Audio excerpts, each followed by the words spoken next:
Deep in the fog-drowned woods of Silverpine, there was a clearing that locals never entered. They called it Whisper Grove, named for the eerie sounds that seemed to breathe from the soil itself.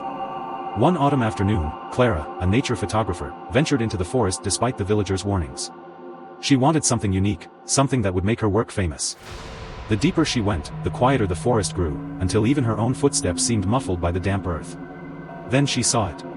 A mushroom unlike any other, glowing faintly blue, its cap glistening like wet glass. Around it, the ground was littered with small bones, birds, squirrels, even a fox skull.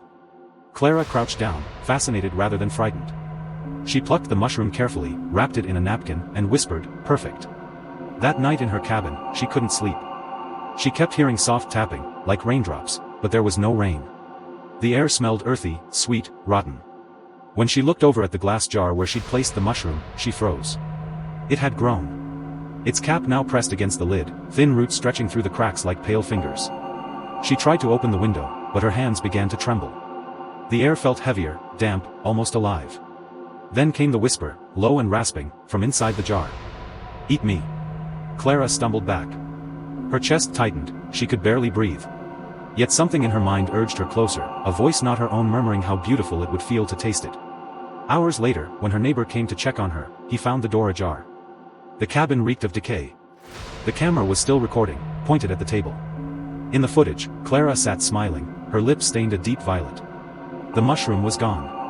Her eyes, wide and glassy, stared at the lens as her skin began to bloom, tiny fungi sprouting along her neck, spreading fast, consuming.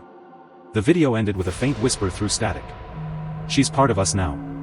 A week later, hikers found a new patch of glowing blue mushrooms in Whisper Grove. And among them, something that looked like a human hand reaching out from the soil. It was a rainy evening when Serena found the pink bag lying abandoned on the curb outside her apartment. Its color was unnaturally bright, almost glowing against the gray drizzle. No tags, no name, just a perfect, pristine pink handbag that looked brand new. Something about it made her stomach tighten. Still, curiosity got the better of her. She brought it inside. The bag felt heavier than it should have, and when she opened it, there was nothing inside, at first. But then she noticed a faint sound, a soft whispering, almost like someone was crying. Serena froze. "Hello?" she called, but the sound stopped. Shaking it off, she placed the bag on her bed. That night, she couldn't sleep. She kept hearing faint footsteps in her apartment, but when she turned on the lights, nothing was there, except the bag, now slightly ajar as if it had moved on its own. The next morning, she noticed scratches along the interior lining of the bag, tiny, jagged marks that hadn't been there before. And then she saw it, a small, hand-shaped stain, dark red, appearing on the bottom corner. Her hands trembled as she reached toward it, and suddenly, a cold, hollow voice whispered from the bag, "I'm still inside." Panicked, Serena tried to throw the bag into the street, but it returned to her apartment every time. No matter what she did, burning, burying, tossing, it always came back. And each time, the whispers grew louder, more desperate, more sinister. Soon, Serena noticed her reflection in mirrors starting to change.